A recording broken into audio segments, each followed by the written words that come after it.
Hey everybody, welcome to DBS Films Podcast. My name is Kellen. With me as always is my brother Brendan. Together we make movies with DBS Films. Today's episode, we are going into how we would shoot Force of Death 2.0. What exactly does that mean? Well, we just got done doing a scene-by-scene breakdown of our latest movie, Force of Death. And as always, we kind of mentioned that, these movies are 1.0 versions due to our experience, due to our budget, due to a lot of different factors. So in this episode, we wanted to go ahead and just basically highlight what we would do differently if we had the opportunity and the budget to go ahead and reshoot this movie. As always, be sure to take a look at it online on Amazon, Vudu, iTunes, Google Play, all those fun things. Be sure to rent it and review it. It means the world to us. And be sure to take a look at our Discord channel online because we make movies for our fans with our fans. So being part of the action, being part of the fun is just a few clicks away. So now, before we hop into it, kind of wanted to get your thoughts on what I was mentioning with the intro, how we see things as a 1.0, what a 2.0 is, and how we have a lot of stuff cooking in the books already. Yeah, I mean, there's a lot of things you can do with this movie. I'm already starting to think of ways we can do it better, things we could change up. And there's a lot of potential. It's one of the reasons why we say just upload something, because now we got feedback so we can see what people liked, what they didn't like. We can figure out how to expand on it. And I think the biggest issue with this movie is people say they wanted more. And when you get that as a review, that's, music to my ears. I could always make characters deeper. I could, make better plots. We could just do a whole bunch of stuff that's way more cool. When you have that first script, it's just so much easier to write and build upon it and expand upon it. One of the issues that we suffer from is that we make so many movies that it's really hard to sit down and really flesh out a lot of these ideas like they properly need to, because we're up against, a deadline. We make one movie and then, 90 days later, we have to have a full script completed to start production for the next movie. So, I do believe that script should be written very quickly. I do think that is something that needs to happen. I don't believe in writer's block. I don't believe in taking 2 years to make a script. I don't think it's going to be exponentially better, that the time is going to be valuable for you. But I do think there is value in uploading something and then taking a step back and saying, all right, here's what we did well. Here's what we did, we need to work on. And here's the little kind of nuggets of spice that we could really make this movie that much better. And I think, watching this movie, probably hundreds of times now, but really sitting back and taking a top-down view of this movie, I could really identify the spots where I'm like, all right, there's potential spice here. We kind of missed it a little bit, but if I went back and did it again, this is where I would spend a lot of my time developing this plot, developing this character, or really trying to take the scene. And it also really works well with stuff that we didn't do well, stuff that I thought was just kind of messy, or we just didn't execute on. We just cut that out and replace it with another idea, try something new. Yeah, that really is the case. And I think one thing I want to hop into before we get into the details of what we would do differently here, and now I'm thinking about it, we'll probably end up doing 2 more episodes on this, but just really briefly, the reason we recommend revisiting concepts is because there's so much risk in filmmaking, and I feel like people don't even comprehend this risk until they actually do it. And you can have a fantastic, amazing, super fleshed out idea, and you can't film it. And guess what? You get the final product. No one knows what the idea in your head was. They know what your final product was, and your final product sucks. And that's just the process of filmmaking. And by doing this, and I point to The Haunting of the Murder House, aka The Haunting of the Suicide House concept. We did a really rough version of it. It worked. It gave us the confidence to then invest not only time, but more importantly, money in another version as well. Yeah, it's just easier. Like Into the Forest 2 was our easiest production of all time.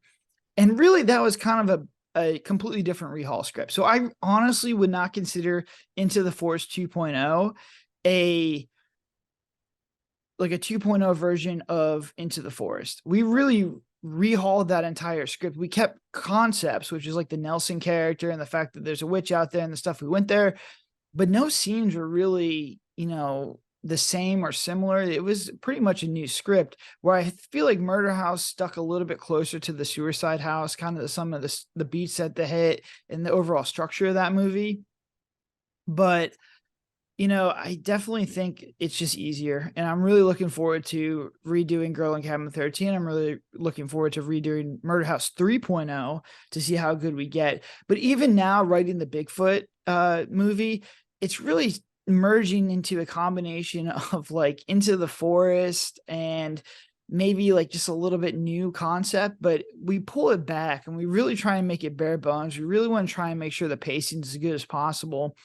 When you really start to try and make these stories bigger than they need to be, they become very, very difficult exponentially. And I think that was the issue with Shapeshifter was this is such a huge concept, and it really is a bare bones concept, but it's such a huge concept for an indie filmmaker that this was just such a massive undertaking to, write, to shoot, and to edit this thing, which is very, very difficult, that I just don't want to go back to that. I think that we can make a just as good of a movie, if not better movie, by just really scaling back and really focusing on the characters, the character development, and just the lore and the world that we're building. 100% agree. So with that, let's hop into the Shapeshifter. And I think the biggest thing here, and again, this is such a big concept, and I think from the beginning we knew we were watering it down because, again, what you were saying from the last episode here and what I am fully agreeing on, the real spice of the Shapeshifter is not knowing who the Shapeshifter could be. So I think we'll kind of go into almost, yeah, let's just skip that part. I was going to say we'll go into one where maybe we could refilm it, but honestly, would you even really want to refilm this concept without a bigger budget? No. I think you could do a found footage Shapeshifter though. I agree. I think you can do a found footage Shapeshifter. I wouldn't try, honestly. This one, the Shapeshifter 2.0 cinematic, goes in the same bin as like The Invited, as in Devil in the Room. It goes in that tranche of like Morgan Estate and like Whitlow. Like they're great ideas, they're great concepts. You're gonna need $1 million. Yeah. Because I think you can kind of make this like the Knives Out Shapeshifter horror movie. You need a couple $1 million. You need some really good actors in there, and you just need a lot of people. And I think you can do it. I think you can make a really, really good movie in it, in there. I think you can make it more thriller, not as much like crazy horror. And I think a lot of people will like it, but you're going to need like $1 million minimum. It's just like to get this to where it needs to go is going to be very expensive. That being said, I can make this movie a found footage movie, and I think I could do it pretty well. But once again, like now you're not like, I would not take anything from this movie other than maybe small plots and scenes, because it was just so difficult. I think you require a complete overhaul of what we need to do to get it to, where it needs to go. So if you want to talk about, doing a 2.0 version of this movie where we're out of the indie sphere and we're, doing this for $1 million, we could talk about that. Or if you want to talk about what we can do now as an indie film studio, shoot it found footage, I think we could talk about that as well. That's why I kind of asked you right off the bat, because like, oh man, we got 2 movies here. Let's go ahead and let's stick cinematic. We'll put found footage aside for a little bit, but I do agree there is some found footage gems here. But let's talk about a remake of the cinematic, because that was a cinematic version here. I think the first step that we have is more people, like you said. I think it could be a large group of people, and we had and this is usually how ideas come about. I find for us is it's not really like, oh, I have a great overall concept. It's like, it would be a great scene. And we had a lot of really, really great scenes. And we had talked about scenes that could happen right away, especially if you have 10 to 11 people or 12 people. So some of those scenes include what happens if like the shapeshifter comes on to someone, and then that person goes back to the party and it basically tries to hit on someone else. Again, you're a new person at the, so let's establish it like you were saying before. The big one is you see it from someone's eyes, like a Dylan, who's probably the newer person of a group, maybe 10 to 12 people. He maybe knows a friend who's maybe like one of the outsider friends. So he's kind of already on the fringe, and you basically follow him. And from here, you would basically just spice up all that stuff. And I think one of the scenes early on that I absolutely love would be one of the hotter chicks in the group comes up to Dylan out in the woods and is like, hey, let's go do this. Dylan's like, oh, I got to go get like a condom or something. So he runs back. He sees the chick there. And then he's like, look, I got like protection or something like that. And basically, this chick is never talking to Dylan like this whatsoever. And now Dylan just is instantly this crazy freak in a little group outing. And things like that are really the dynamic I think you could look at. So basically, big group. You can already do something as like a scare in that sense of something happening, and you're really just focusing in on Dylan's views of like what exactly is happening. Yeah, if I were to do it again, I would just have like college kids, like lake house giant party. They do it every year. They go out there, they just, have kegs and have a giant party out there where there's a lot of people. And I think you could add spice to Dylan's character because maybe, like his friends are just they never went to college or they stayed locally. They didn't, they've been in the hometown their whole time. Maybe it's really like a small town kind of thing. And Dylan like went off to college and he's coming back. So maybe there's just like a little bit of like, oh, look at this guy going to college, Mr. Educated, kind of dynamic in there. And then you have like his friend who brings him on there. And I think you would have like the group dynamic that would be cool would be like he's friends with these people, but he hasn't seen them in a while. So they're all kind of doing different things. They're all kind of different. Because then you could be like, hey man, I don't remember that person being like that. And that person was like the shapeshifter. Plus new people. But this entire story would be told through Dylan's eyes. I think if you have people that he's like familiar with, but not too familiar with, maybe from like early high school days, then you could develop Dylan's character a little bit easier because you could do it through dialogue as opposed to, Dylan just explaining or, the Tom character explaining it. But I think that that's, what you need to do. And I think it's told through just one night. He goes to this party, weird stuff starts to happen. And I would just immediately like go crazy. Like I would have like someone trying to go shoot someone and they accidentally shoot the person because they think it's a shapeshifter and the shapeshifter's not really that person. They end up just shooting their friend.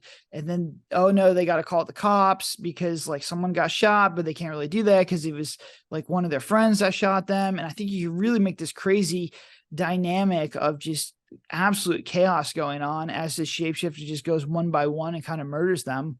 I think would be a really cool concept. And it's just really hour and a half from the minute, Dylan gets to this party, it just kind of goes crazy. And I think that would be like a really cool way to do it.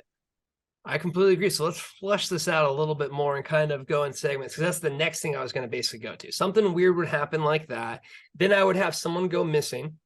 You know what I mean? Like they can't see it, or maybe something grabs someone or someone's gone or something like that. Or again, you'd have to have the Roger fire pit scene. So I think, well, I would just bring Roger back. So if they're all having a party and Roger like invades the party. No, Roger's the local dealer. Yeah. And he's like acting weird or something, or starts a fight and they kick him off. And, they go out there and then like someone goes missing. And they're like, oh, did he do something? And then they all go out in the woods and they all have their guns. Like if this is like in the South, easy, everyone's got guns and they're all out there. And then, something happens where there's gunfire or someone gets shot because they thought it was like Roger or something like that. Like one guy just had too many. And, and what thinks it was like the shapeshifter or the Roger character. I think you gotta take this and like in the first 20 minutes, really just get it going. And I think that's the best way to do it. But I mean, it's like, once again, now you're like, how many people are going to be here? If they see this, people are going to call the cops. If they're not close friends, then they're going to call the cops. So like that, like this is just thinking out loud. That might not even be the best way to do it. And this is how you write scripts. If you're listening, is like you come up with ideas and you're just like, this doesn't make any sense. You throw it out. But I do like the idea. I think that this shapeshifter movie that we did, The Force of Death, didn't get kickstarted as quickly as it needed to be. And I think that would be the biggest thing. Within 20 minutes, you really got to get this going to where it needs to go. And especially if it's going to be a one night thing, you got to like have an event that is not directly correlated to the shapeshifter, but it's just a crazy event. I agree. And again, you are going to get behind the scenes of what it's like in the sense of us developing this concept. So let's move forward with this one. We have Dylan showing up. He's awkward. We have the dealer show up, which is Roger. That can give you then after that scene could potentially have the, potential mistaken sexual assault by Dylan because he basically was like, someone was coming on to me. Like what just happened there? I think what you would critically need after that is someone clearly seeing the shapeshifter, and let's call him Tom for all intents and purposes. So Tom's the alpha of the group.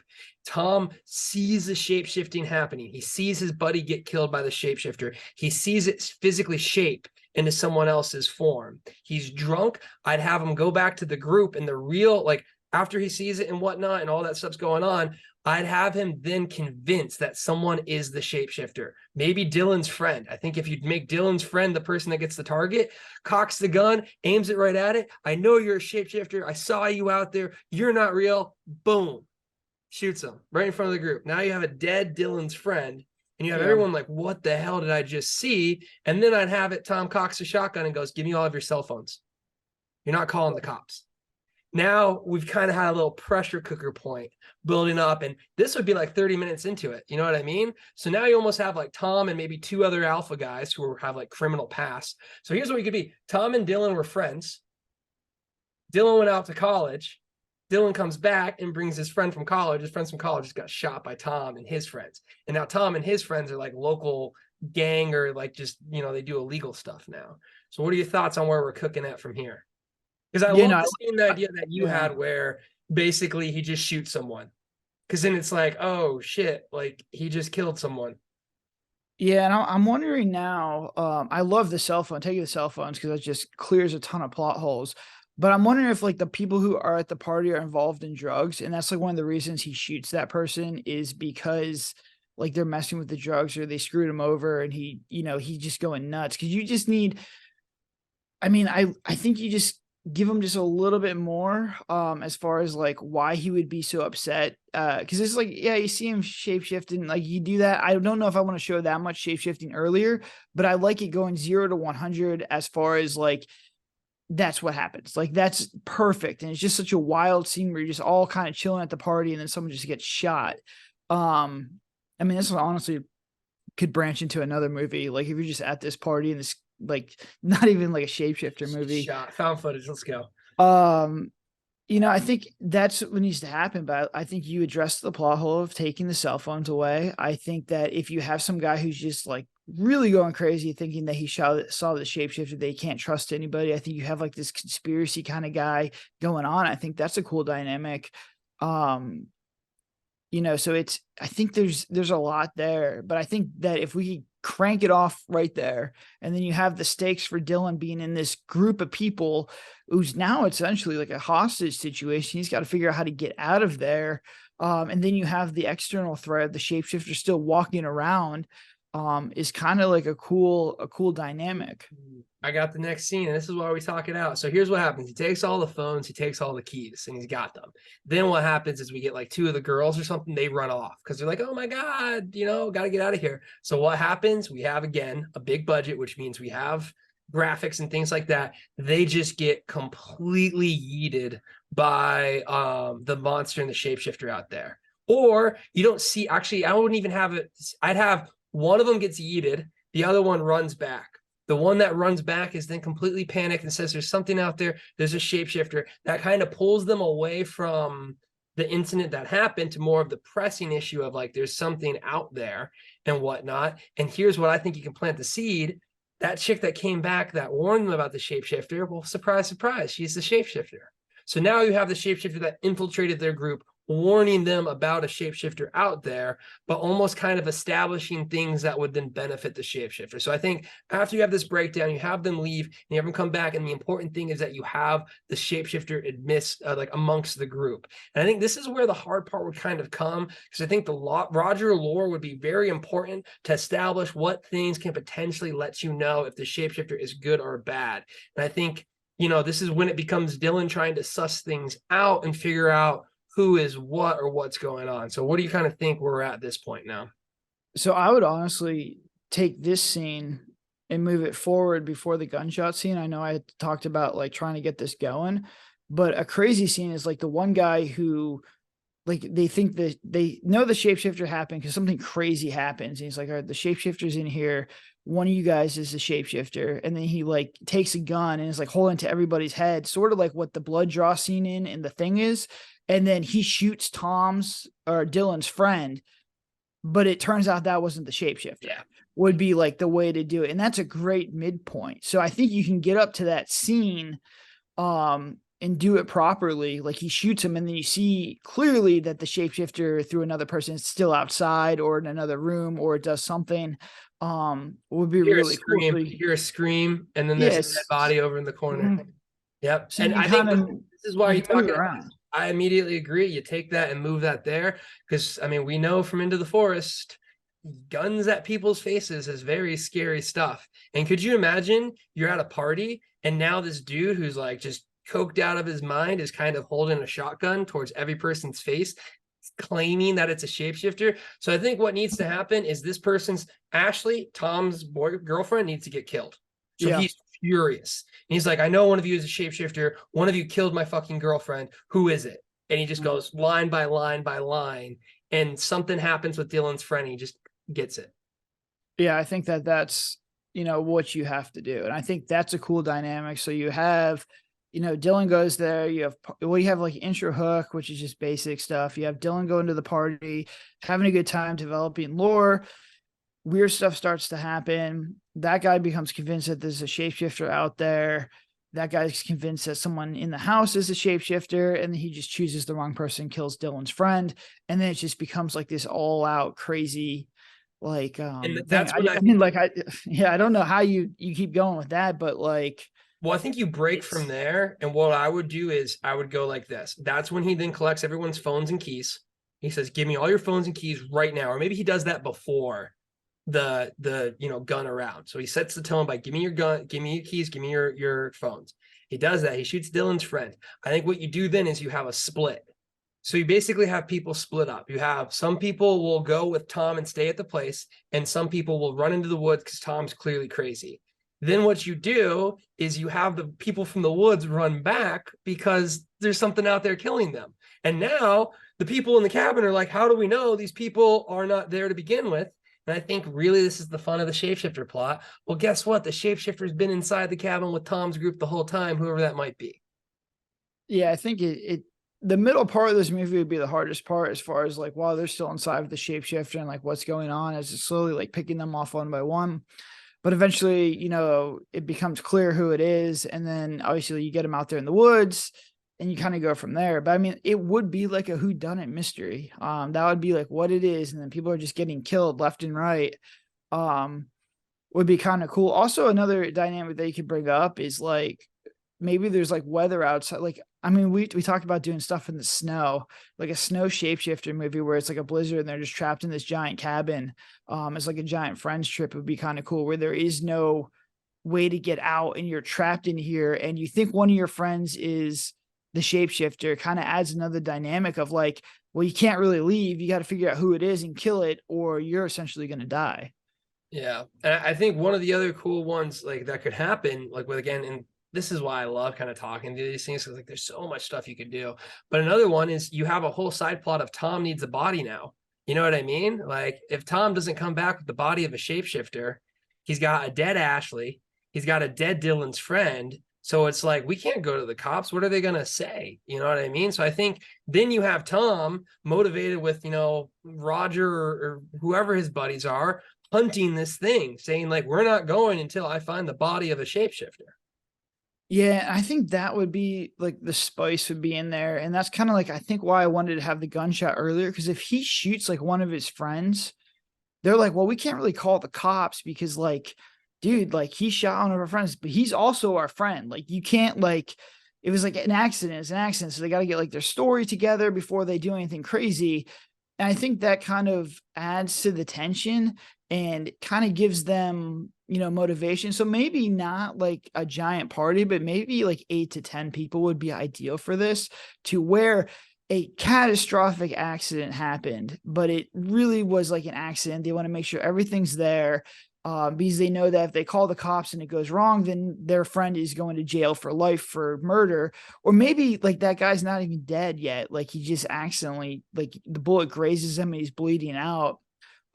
Would be kind of cool. Cause then they're like, well, you got to call medical help. And it's just like, and then tell him what, that I like shot him when he is convinced that it was a shapeshifter to begin with. So there's a lot of different ways you can kind of go with this. We'd probably have to flesh out more versions of it, but I definitely think like now that I'm thinking about it, 8 to 12 people, a good group of friends. I think you have sort of the dynamic of what you want to do. And I love the cell phone. Taking the cell phones is a great idea. I love that you have like one guy just going off the rails, trying to figure out who is the shapeshifter, who isn't the shapeshifter. I think you have, the dynamics of a good movie. Getting them from there to the climax, I still think is gonna be a little tricky. That's a little bit harder just because of you have to kind of figure out in what order people die, how they die, and where they need to go. Yeah, I definitely agree. I think, that's kind of the middle point issue that we have. And now I think going into the end game, the way that I would do it is like the last 4 to 5 or 6, no one trusts anyone. So they're all like in the corner. They all got their weapons. They're trying not to fall asleep. Like they're doing a whole bunch of stuff. Everyone's on edge. And then I'd have it where they just basically kill each other and the shapeshifter just watches. Like the person who's not doing the killing is the shapeshifter. And I think that could be a really great way to do it. Or another thing that we always thought was a nice little extra spice to the idea and the plot is that there's multiple shapeshifters. Yeah, I like the family shapeshifters. I think that's good, but I still think like one of the characters killing somebody who they are convinced it's the shapeshifter, 100% convinced it's shapeshifter. Turns out they just killed their friend. Is such an impactful plot point, and they could just have such a cool scene where they just kind of fall to the ground. They realize what they did. Is just, I think there's a lot of spice in there. Like you have a lot of spicy moments. You just got to figure out, where to put them in there. But I do think that it's like a multiple family of shapeshifters, because you're like, oh, you killed the one shapeshifter, now it's dead. And then they turn to their friend who was another shapeshifter the entire time. That would kind of give you a reveal, but I do wonder if that would just be too cheap because it's just like, it's kind of a cop out.